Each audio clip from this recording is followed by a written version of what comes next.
The Upshot's coverage of the USDGC and Throw Pink Women's Disc Golf Championship is brought to you by Skybreed Discs. Go to skybreeddiscs.com for all your disc golf needs. Free shipping on orders over $50. Cheap flat rate shipping on orders under that point. They have a huge selection of discs and apparel and accessories. It's just a one-stop shop for all things disc golf. skybreeddiscs.com.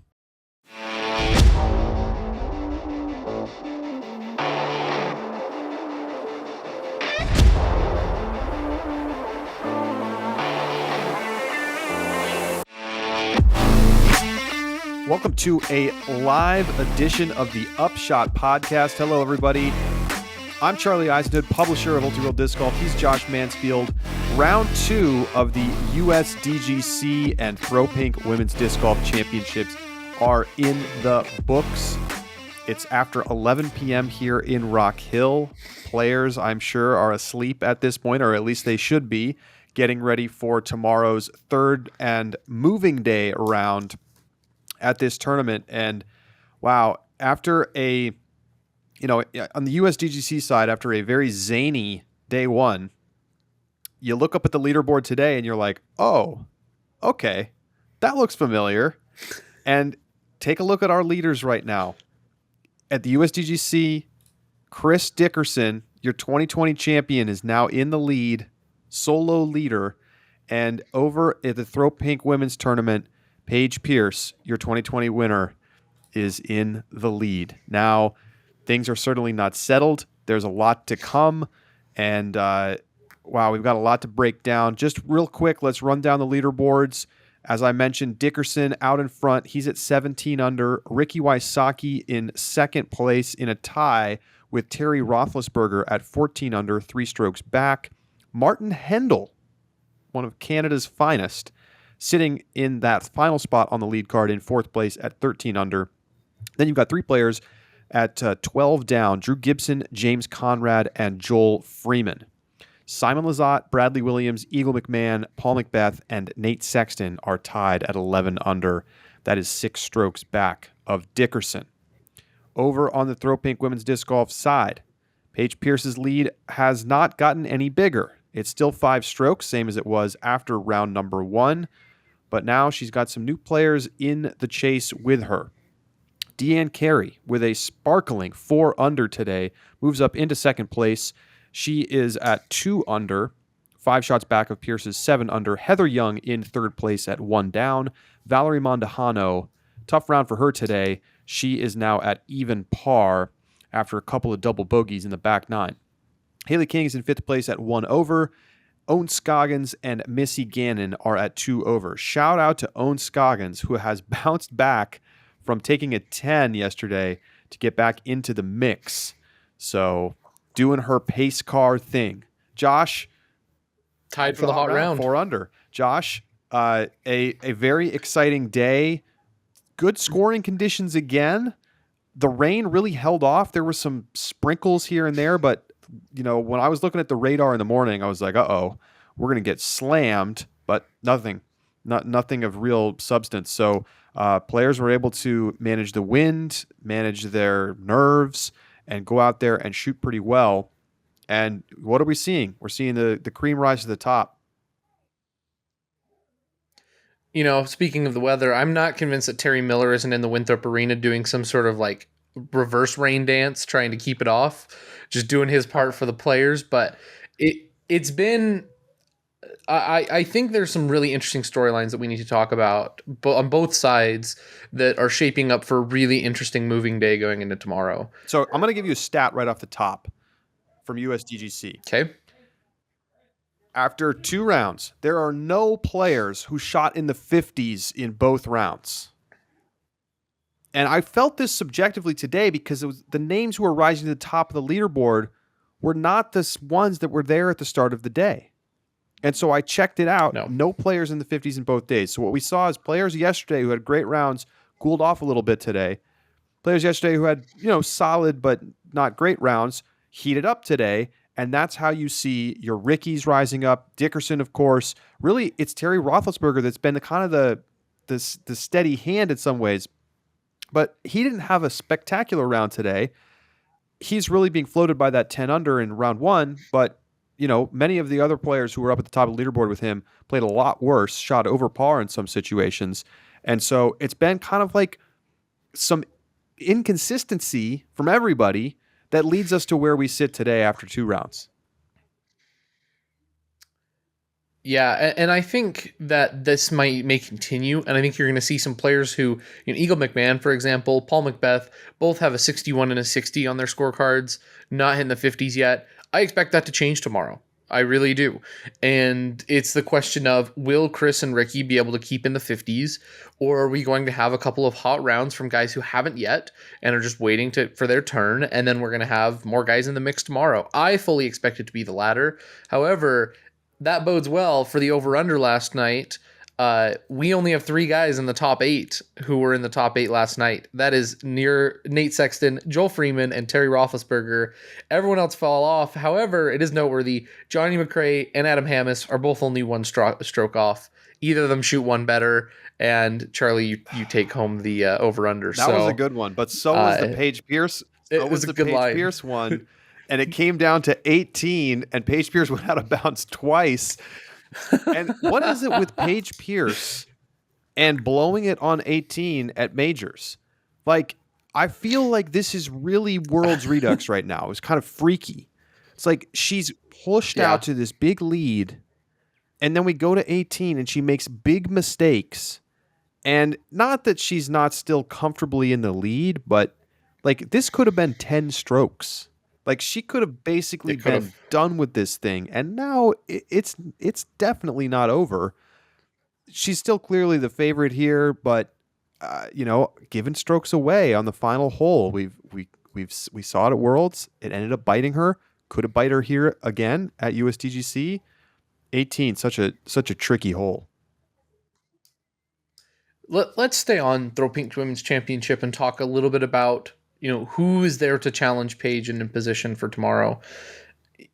I heard something in other sports that I think is really insightful for this story here, and that is when you have early round upsets, it makes the Titans all the greater later in the tournament. Right? When you have people like Katrina Allen and Haley King fall off early, and then Valerie Mondahanu, who is someone who I feel could have challenged Paige today and started kept 3 up, for 3, picked up, and then she falls off. Right. So who is your person who shot the hot round and is standing there next to Paige? Deanne Carey, who go back a couple of weeks in the match play championship, got smoked by Paige. Mm-hmm. Right? If this comes down to if Deanne Carey is the one who's going to be holding it close, I mean, there has to be at least a mental game there that Paige has to feel so confident, and Deanne Carey has to overcome. And that's something that I think is instructive going into what would be a final round. It's a player who has not really been in a position like this in a major, who hasn't played under the brightest lights, under the most pressure in the world. And yeah, we've seen Paige Pierce crack at times in those circumstances, Worlds being the best example of that.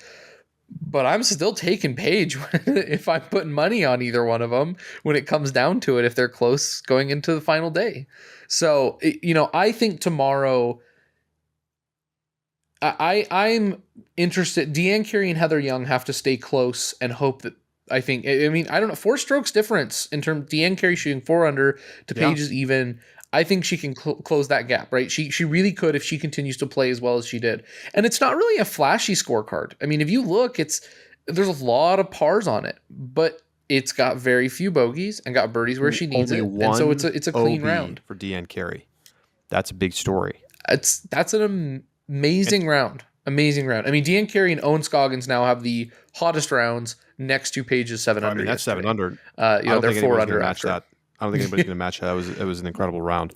Let me just point this out. On 2 holes, 15 and 18, Deanne Carey picked up 6 strokes on Paige Pierce. Yeah. Pierce went double bogey on both. Deanne Carey went birdie on both. That's wild. And look, Paige, like I said, this could have been a 10-stroke lead. It definitely could have been. Like, if she just pars those holes, that's 4 strokes back right there.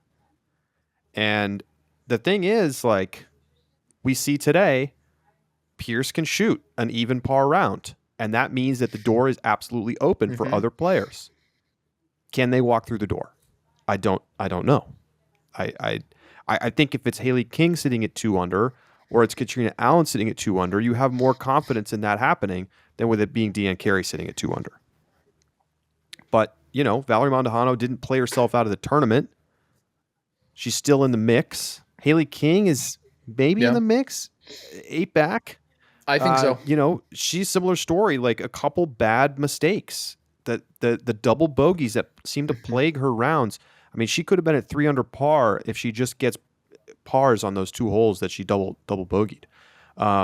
So it's you know, the birdies are out there. Haley King had a bunch of them today. She had more birdies than Paige. She had 8 birdies. You know, you said that you don't think anybody's going to match that 7 under. If anybody's going to, though, I think it's going to be Haley. I think she just has that style of game that she can pick up strokes quickly, just as quickly as she can lose them. But in a round where she picks them up, I mean, one 7 under round for Haley, 1 6 under round for Haley, and another even 1 over or 1 under, and she's closed that gap tomorrow down to 2 or 3. It's gonna be exciting. And it's right there. Yeah. Question: who do you think is better benefited by the weather if it is adverse conditions tomorrow? Paige Pierce or your Heather Young, Deanne Carey, Owen Scoggins types? Right. So I guess like the Paige Pierce or Haley King, or your conservative. I mean, I think it's obvious. Okay, that's what I think too. I think you want, if you're one of those players, you want conditions to be weird because you need variance to be in your favor. You need to have Pierce losing her grip on the disc and going OB. And I think that can happen more. I mean, Paige didn't go OB at all in round 1. She went OB 5 times in round 2. So, in good scoring conditions, like we talked about. Let's look over at on the USDGC side. Once again, the top scorecards were put in by players who did not bogey. This is not a fluke. There's enough scoring out there that you have to avoid the mistakes. So Chris Dickerson did that incredibly effectively. He shoots an 11 under. That's the best round of the weekend so far. And the thing is, like, watching him play, it wasn't some crazy, how did he do it kind of story. He went OB once. He did have a really nice long, like 70-foot putt on 16. But like mostly he was just being really accurate and making his putts. And that's the thing about USDGC.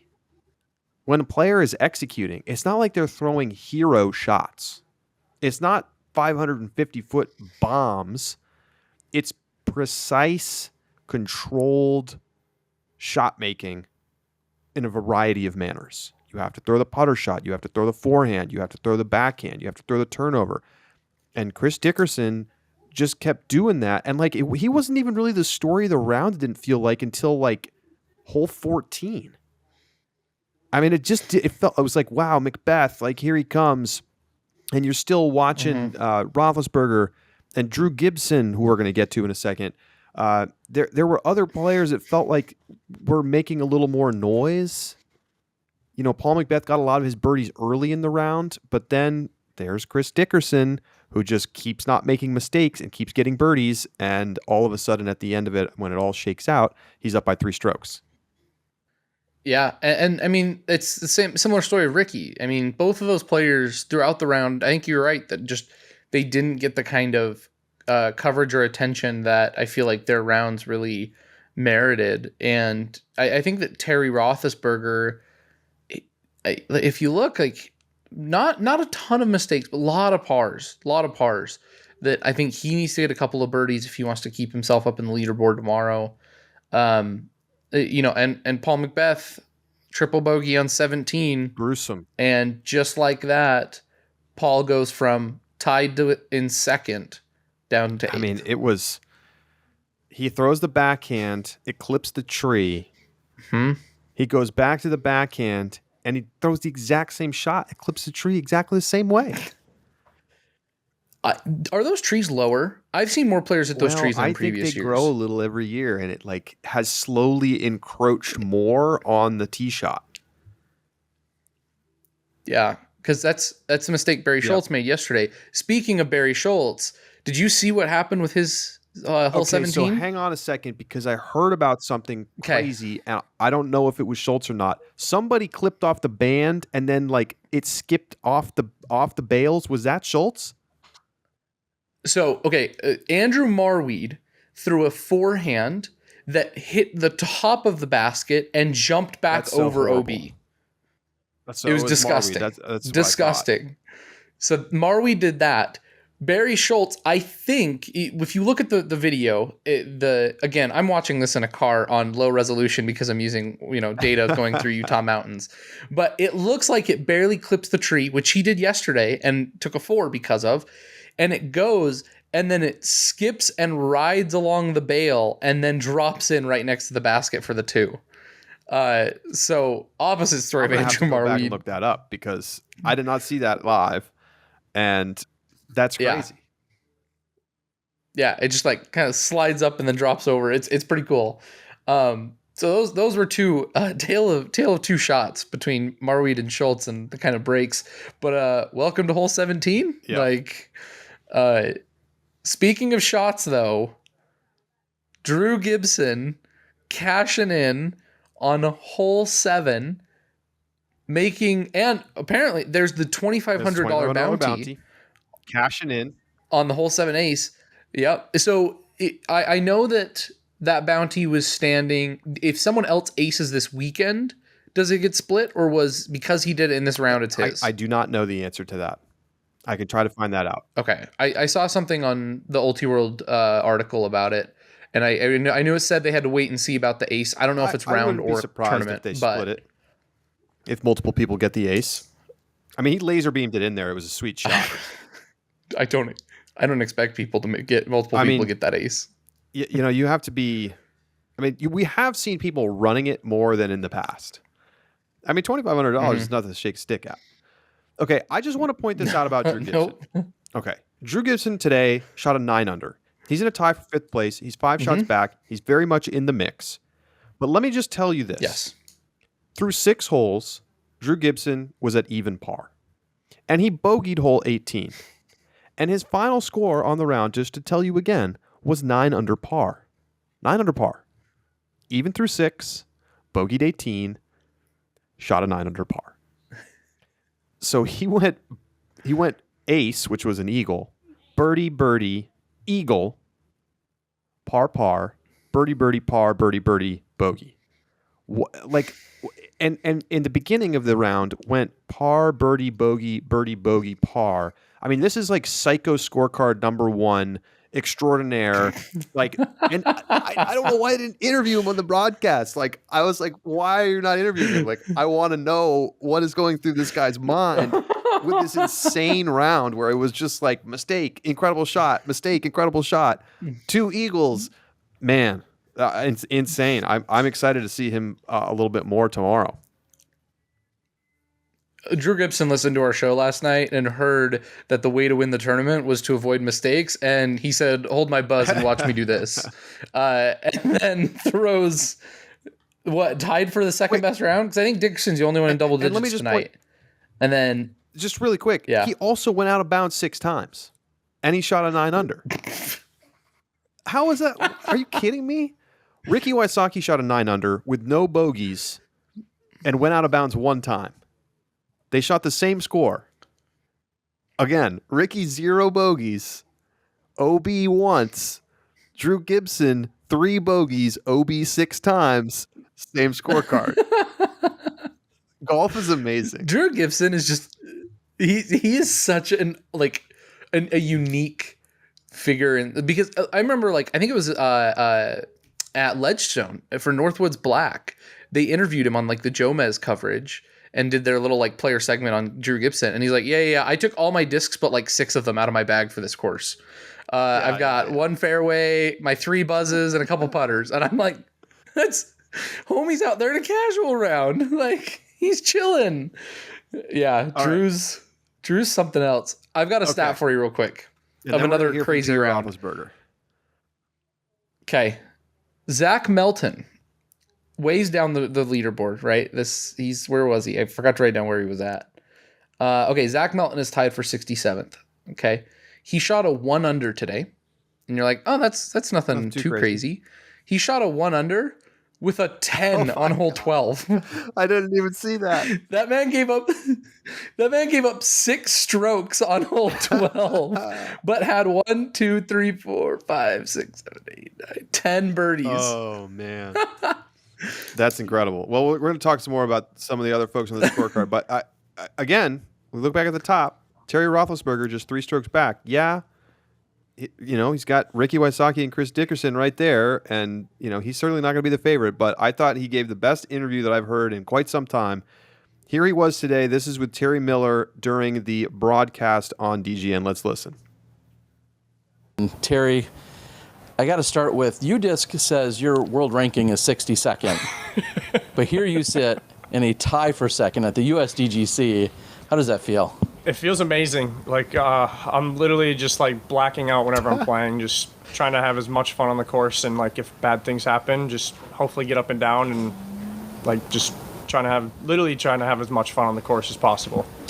Well, you said earlier with regards to bad things that your throwing wasn't getting it done for you today, but the putting was. So yes. What was happening there? Throwing, I was a little off. I lost a disc on 5. That was my go-to nuke, and hopefully I can get it back, but I had to like throw a more stable disc, so I had to put a little bit more on it, and so it wasn't as much, or it wasn't as good as I would have liked, but I mean, I made some putts coming down the stretch to keep me in it, so.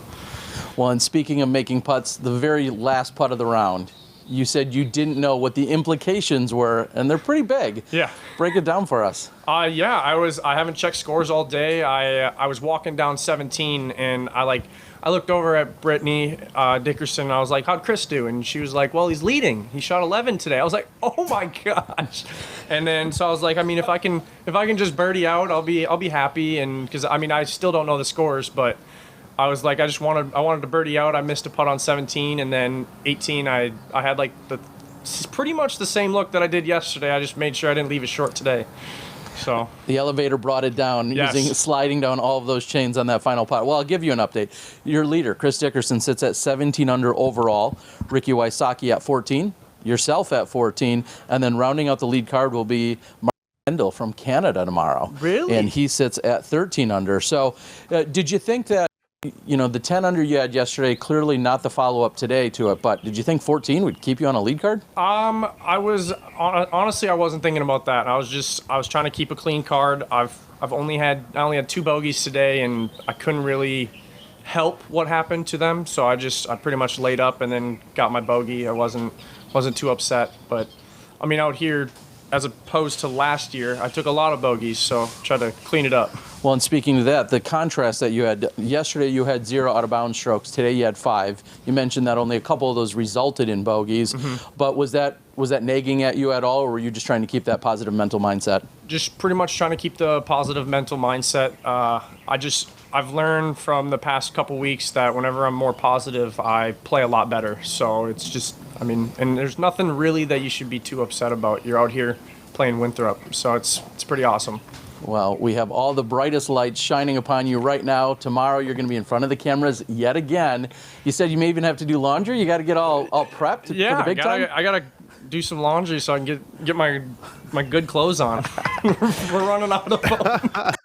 Well, your good game continues. We're looking forward to what you can do on the lead card tomorrow. All right, there you go. He doesn't have enough shirts. He's got to wash his good shirts because he's got to be on the broadcast. Oh no, it's so good. These guys are just in different worlds. I watched today. People are signing autographs. Eagle, Double G, and Andrew Marweed walks out of the scoring thing, and not a soul wants to get his autograph. He just walks straight out to his car. And I was like, dang, man. Like, this dude's really good. He's been finishing in the top 10 a bunch. But if you're not a star, like Terry Roethlisberger, nobody knows who that dude is. Like, a lot of people probably look at him and they're like, I don't even know who you are.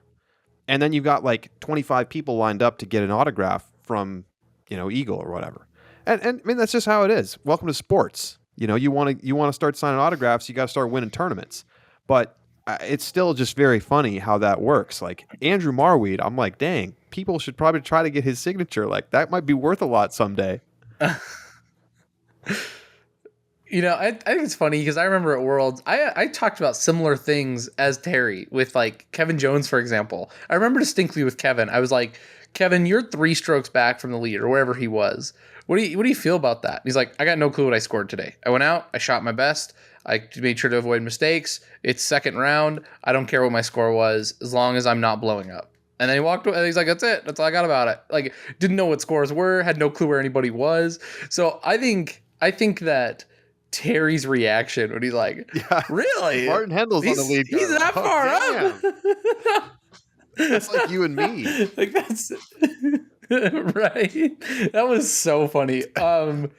Speaking of Martin Hendel, though, so I have to confess, like I don't know a ton about Martin Hendel, but looking at his UDisc profile, it says he's the number 1 ranked Canadian player.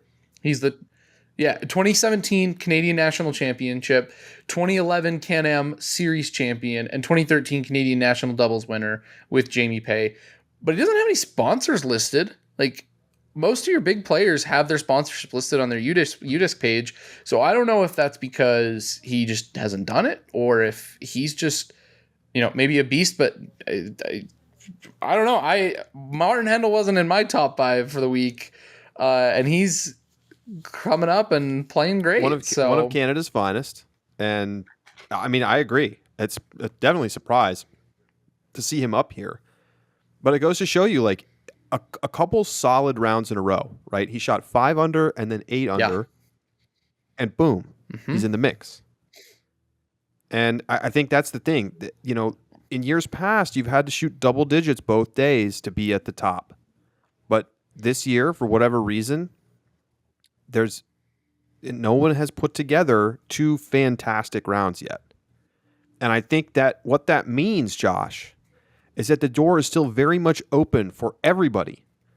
If you can put together 2 great rounds over the next 2 days, and you are somewhere within 10 strokes right now, you probably have a chance to win this tournament. Do you think 7 under then? I mean, is your line? We talked about this yesterday. I don't know. Like, do I think someone who's sitting at 7 under is going to win the tournament? No. But I do think that it's at least possible. If you shoot 10 or 11 under twice in a row and you finish at, the high 20s, low 30s, I think you have a chance. Like, that's going to put you inside the top 10 for sure. So I just think that, like, no one has really separated yet. Like, obviously, Chris Dickerson, defending champ, 3 strokes up. But he was, kind of so-so in round 1. I don't know that I feel like he has played so well that I'm ready to say, like, this is his tournament to lose. I just feel like he's ahead after 2 rounds. It feels a lot closer than in some situations, like with Paige Pierce and Throw Pink. Yeah, no, I completely agree. The one thing I want to say about Terry Roethlisberger's round, in hole 2, he went OB so early. He went left of that, like, shed house. I don't know what it is. The brick building. He went left of it and went OB over in that road that I didn't know existed. I've never, ever seen a player do that. Nobody goes before that house. So he is so far out of position, and he just throws, it had to have been a distance driver the way it skipped, but a laser beam underneath a low ceiling that gets him up to circle 1 and saves par.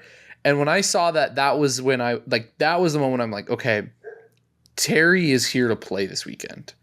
If you're making shots like that and scrambling like that, you're a player, and he's here. So I don't think you're going to see Terry Roethlisberger drop off quite the way we saw some of the other surprises drop off. There's a lot of people in the hunt right now. I mean, Macbeth, who again, he hit the same mistake twice in a row, and then had to go to the forehand, which he called like the coward's way out at some point in an interview. And I guess he just had to do it. He's like, he cannot keep throwing into the tree with the backhand.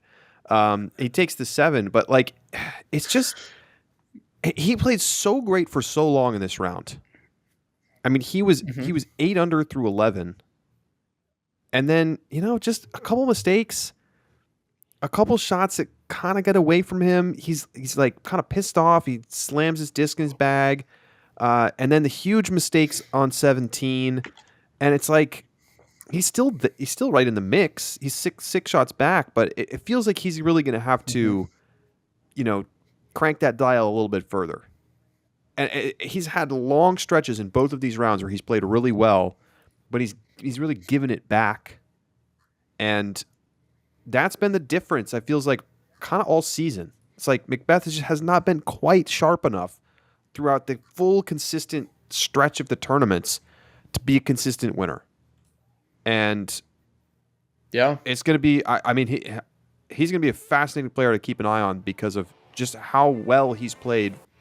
Like, nobody was better through 11 holes than Macbeth.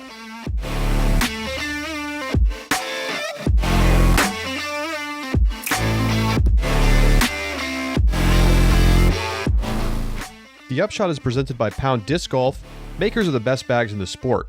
From 3D modeling to technical materials, Pound utilizes current technology to push product development beyond the current boundaries. But fancy software and high-tech materials mean nothing if you're not part of the actual building and testing of the bags. From the initial sketch to pattern sets, Pound cuts the materials and sews the prototypes together, ensuring that design and materials come together to achieve their ultimate goal, performing for players under all conditions. Check out the options at pounddiscgolf.com. Touring disc golf professionals understand the need to stay focused on their game plan during rounds. When they're focused, they're confident. And when they're confident, performance peaks. This is why so many touring pros wear Diameter apparel. Simply put, Diameter apparel is really, really comfortable, allowing players to stay focused on their game. Diameter apparel also happens to look amazing. Order online or find currently released designs at your local disc golf store. TDs and event coordinators are talking about how popular custom event and trophy jerseys are. Breathable, durable, beautiful, Diameter apparel.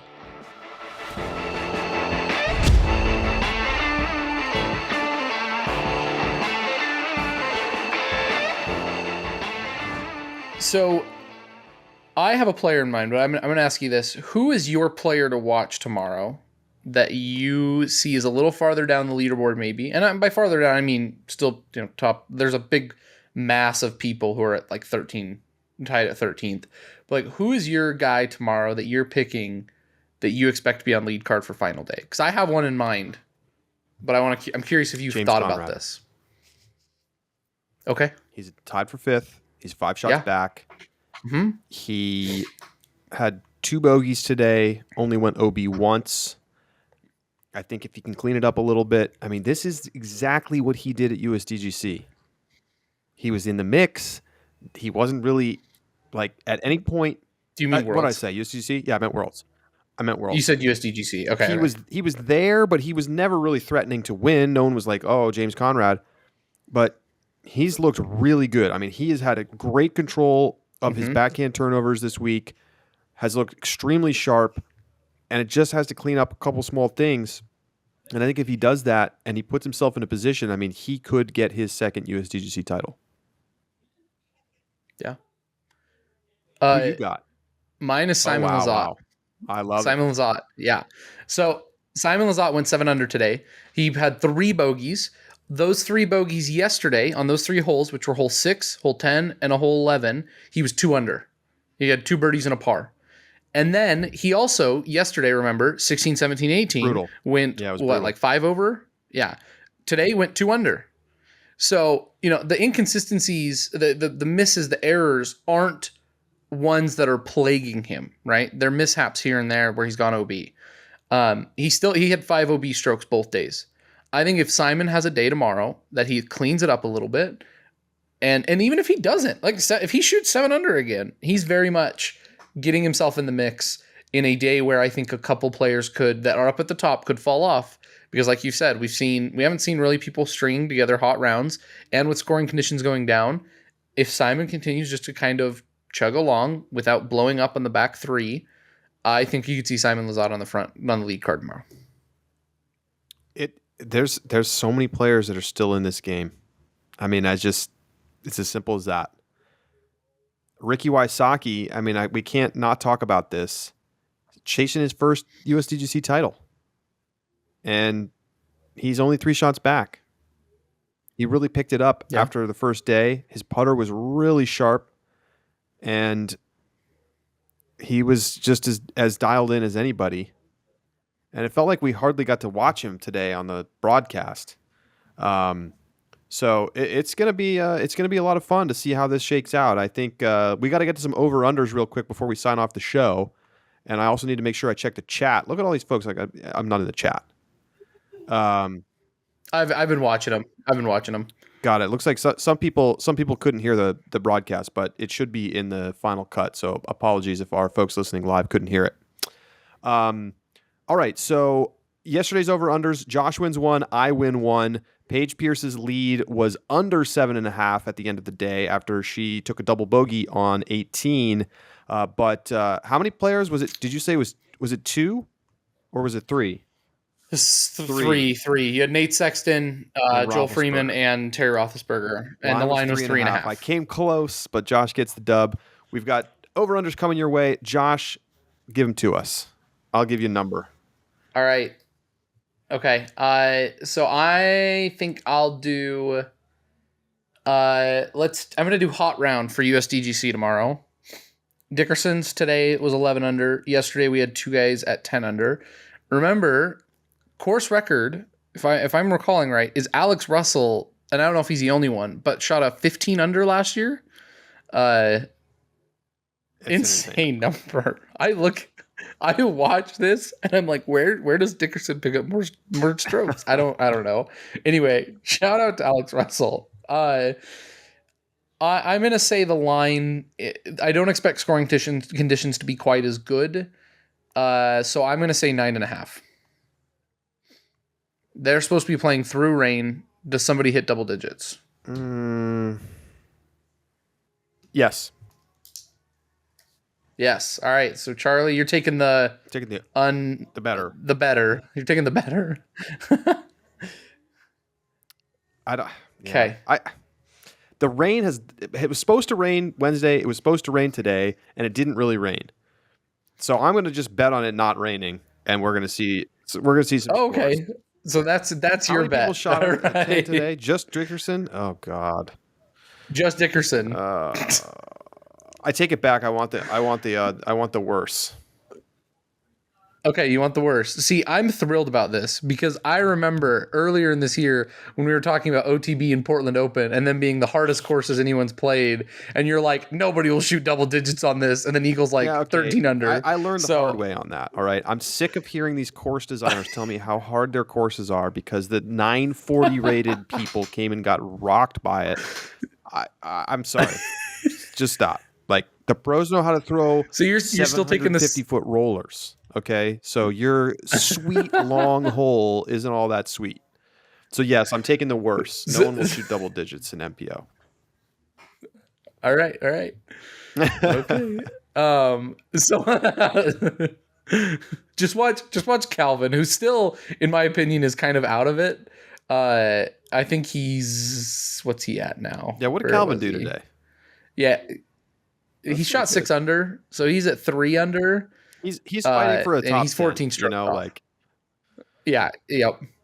Watch Calvin blow up your over under. A guy who or somebody who just has no chance of winning, Drew who's Gibson's over par right now. 12 OBs and shoot 10 under. What's our other one? All right. So over in FPO, I'm gonna let you pick the line on this one. How many women in the Throw Pink Championship will be under par tomorrow? Day 1 we had 3. Day 2 we had 4. I can give you names real quick. Make sure I get these right. All right. Yesterday you had Paige Pierce at 7 under and Heather Young and Valerie Mondahanu at 2 under each. And then in today's round you had 4 people, which was Deanne Carey and Owen Scoggins at 4 under, and then Haley King and Maria Oliva at 1 under. So the line on the number of players under par, I'm going to put it at 3.5. There were 3 players even today. I'll take the over. Damn it. I want to make it 4.5 now.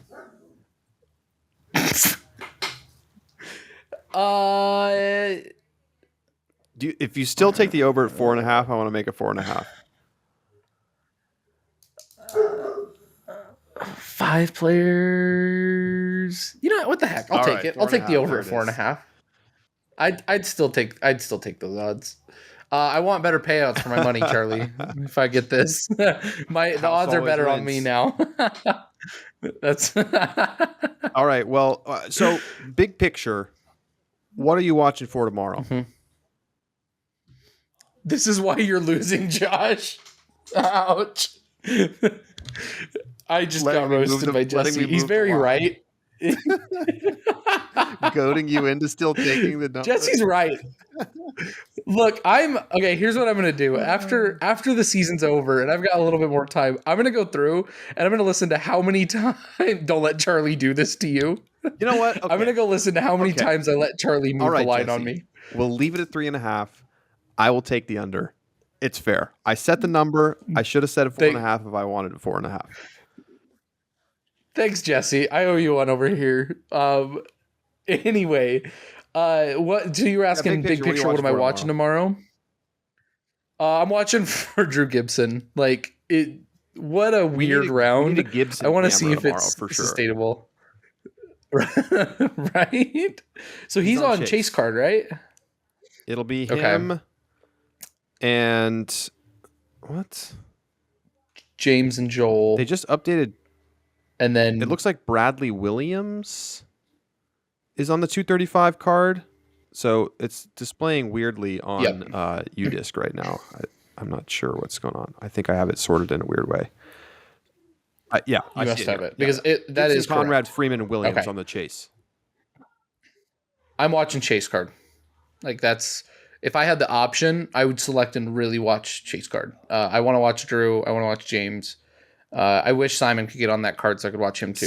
Simon Eagle Paul Sexton as a third card. That's like. Is this 2017? Like over under. Oh no, another one. $5,000 that you would pay if you were a post-production team to be able to film that card for exclusive release on your YouTube channel. I don't really know how much it's worth, but like, seems like a good number. You know, it's a good number because if one of them shoots the hot round, or a couple of them shoot hot rounds, that it's hot huge. Rounds coming off that card. Yeah. Jesse takes the over. I think it's a fair pick. I don't know. That's quite the card. Yeah. That is quite the card. This is a situation where you could have more spectators watching that card than watching the lead card. I've seen this happen once or twice. I'm not even kidding. That's a lot of star power on one card. Yeah, it is. Jesse just chatted with Charlie changed the line. 7,500, 10,000. I mean, at some point it's too much. Yeah, if you were able to get exclusive rights to that round or their round, interviews with those guys, USDGC history from them, none of it talking on the live about coverage, and none of it on the live coverage, right? It's exclusive to your channel, and you get to talk about like the 2 previous champs and the 2 guys who are like you feel should. Like who could do it? Who could have done it? Simon right now is obviously not in form, but it wasn't. I didn't think he was in form. Apparently, he's in form. It's an exciting card. It's an exciting card with a lot of exciting storylines. It's worth a lot of money. All right. Well, we're all going to see how it unfolds tomorrow. We'll be back with you hopefully at an earlier hour for those of you listening live. Thank you so much for tuning in. For Josh Mansfield, I'm Charlie Eisenhood saying so long, and we'll talk to you tomorrow after round 3 of the USDGC and Throw Pink Women's Disc Golf Championship. See you then.